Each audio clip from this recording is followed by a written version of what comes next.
I'm gonna do a hopefully super quick video about how I pack my pack for backpacking, specifically an ultralight frameless pack, and I'll kind of go through the gear that I bring as I go through and pack it. And I've posted my gear in the Backpackers page, but I'll add another link to this description as well to my lighter pack that illustrates all the gear that I brought this year on the Tahoe Rim Trail.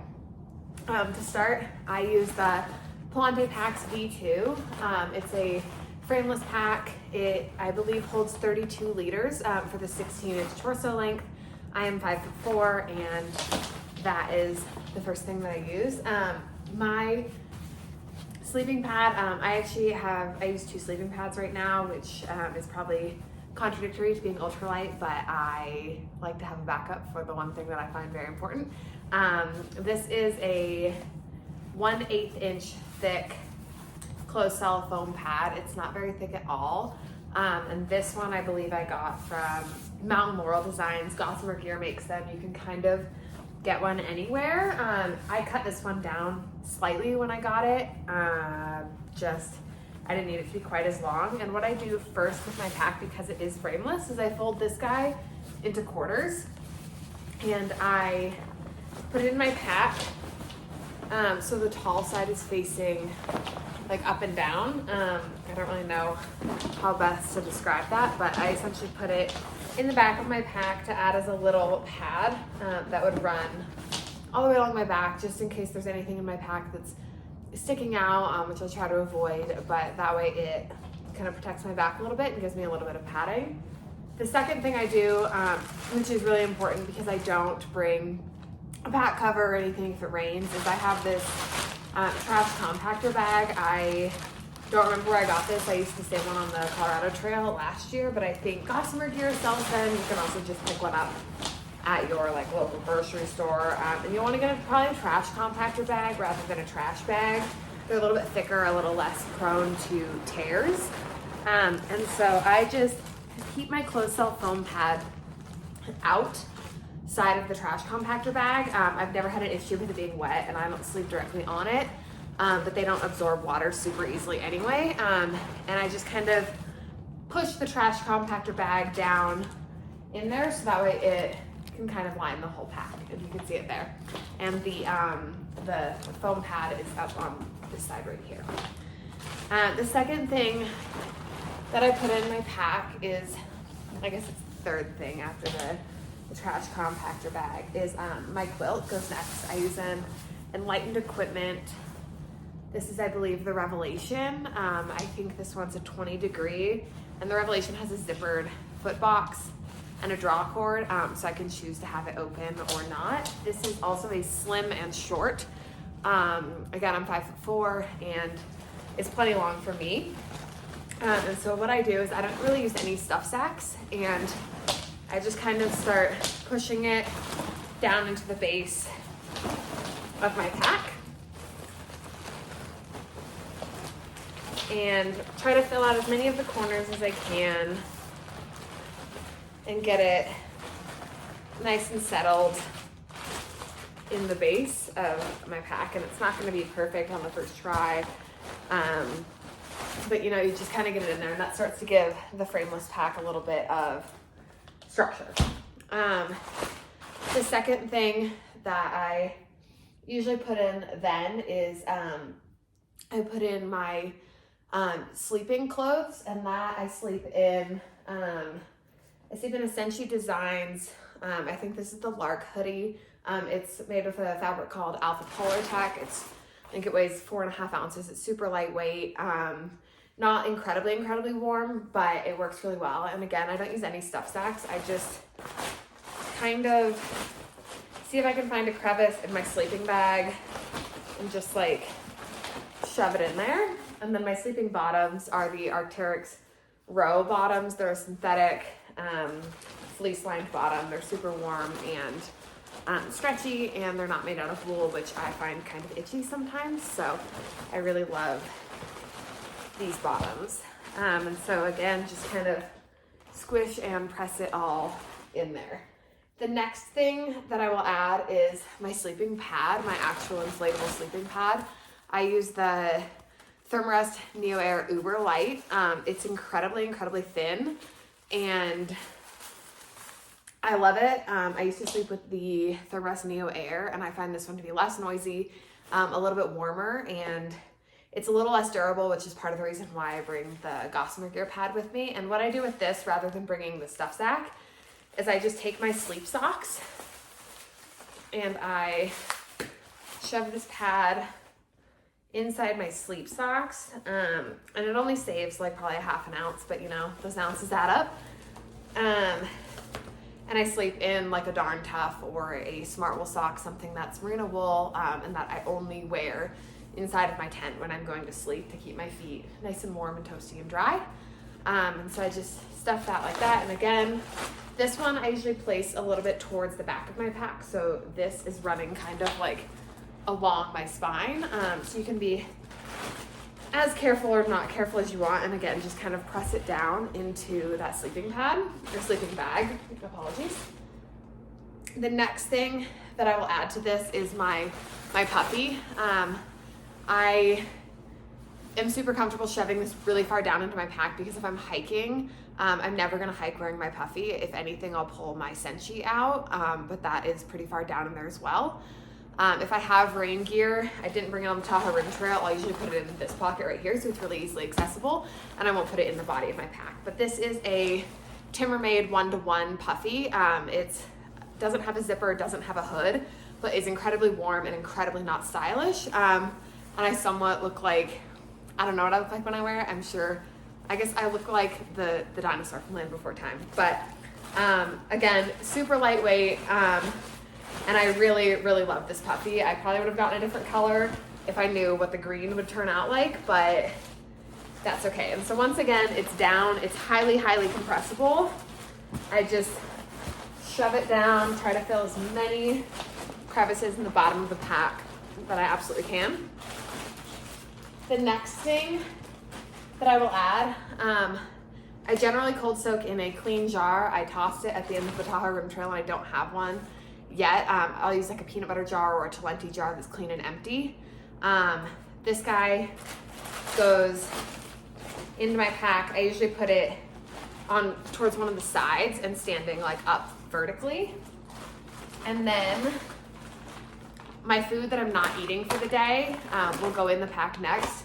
This is a small OpSac bag. They make a bigger one as well. This I can pretty easily fit 2 to 3 days of food in.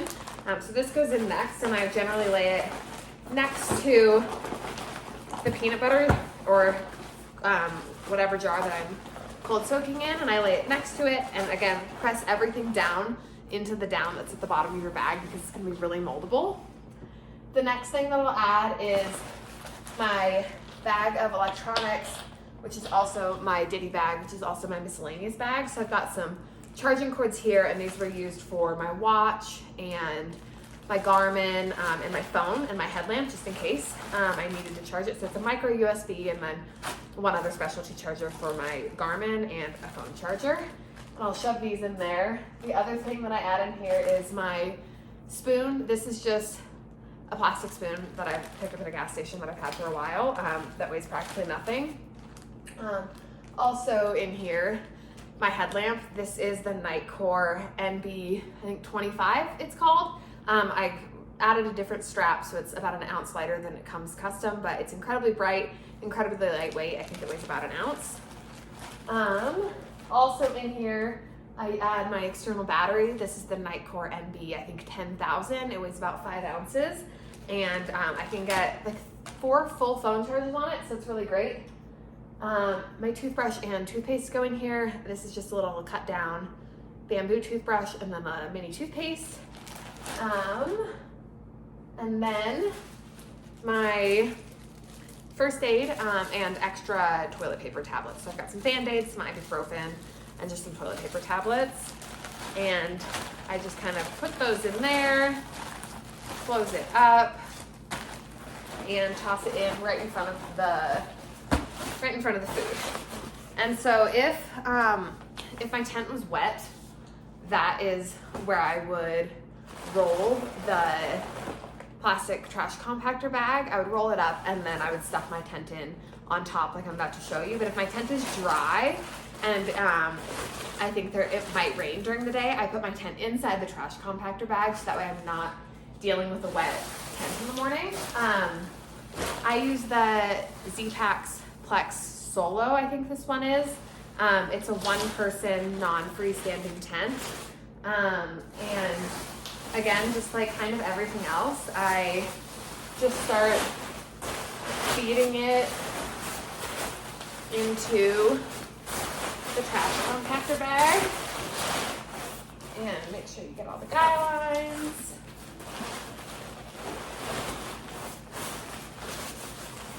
And press that all in there. So that way it's fully loaded then. And then once that is fully in there, I roll the trash compactor bag down while pressing out as much air as I can. Roll it down, and then I individually roll that down, and then I'll roll my pack down on top of it. This pack is not waterproof, and actually kind of absorbs water, but as long as there's nothing exposed or no holes in your trash compactor bag. And then I roll this guy down as well. And it's got this great little strap you can tighten down. And that's everything in the inside of my pack. You can see right now that it's kind of fat. And so what I do then is I almost give my pack CPR, which feels a little bit ridiculous, but I just kind of mush everything down so it evens out and fills out, and that way I'm not dealing with a giant bulge on my back. So you can see it's a little bit thinner now and more compact. And then quickly going over what I keep on the outside of my pack and how I organize those things. My tent stakes, I have just some Z-Packs tent stakes, and I put those directly into this outside pocket. Additionally, in this outside pocket, I have my trowel, which Christina conveniently carried for me on a lot of the TRT. On my two side pockets, I carry my water bottles. I just use smart water bottles or whatever gas station water bottle I can find. I only have one right now for the purpose of this demonstration, but I cinch that in, and that way I can reach them while I'm hiking. And then I, on this trip for the first time, used the Catadiene B3 filter rather than a Sawyer Squeeze. And I really liked it for the extra carrying capacity, because with the Sawyer Squeeze, I would bring a CNOC bladder or a platypus with me. But this was kind of everything all in one. And I felt like the flow rate was also a lot faster than the Sawyer Squeeze, and the weight is really negligible compared to the Sawyer Squeeze. I think this might even be a little bit lighter. And I usually just stuff this in the pocket with my water bottles, which is great. And then in my chest strap pockets, there's two of them on this pack. I keep my InReach. I just shove it in the pocket. I keep usually like 2 toilet paper tablets in that pocket. I keep a chapstick and a little sunscreen for my face. And I also keep a little tin of squirrel's nut butter. And I usually cinch that tightly closed because these aren't things that I access very frequently, and I want to make sure that nothing falls out. And then in this pocket right here, my phone fits in, so I usually carry my phone right here, so I have easy access to it to check far out for navigation or take a picture, just whatever I need to do there, or check what time it is to see if we're hiking fast enough. And then lastly is my food for the day. I pull out in the morning and put in a separate Ziploc baggie. And the Palante packs has this, the V2 at least, I think most Palantes have this pouch at the bottom that you can slide your food into and carry your food on the bottom for the entirety of the day. And that is my fully packed pack. I think the biggest thing that I've learned since I started backpacking is often stuff sacks tend to create more room, and they're also more weight. If you went and weighed all your stuff sacks, there's at least a few ounces there. So as you get more organized or just begin carrying less stuff, you can just kind of start leaving stuff sacks behind using just one Ziploc bag for your like ditty bag, and then being able to use the entire trash compactor bag as one very large stuff sack for my quilt and my puppy and all my clothes to keep everything warm and safe and dry has been really great. But this is my completely loaded pack minus a smart water bottle, and I hope this was really helpful, and I hope you enjoy it.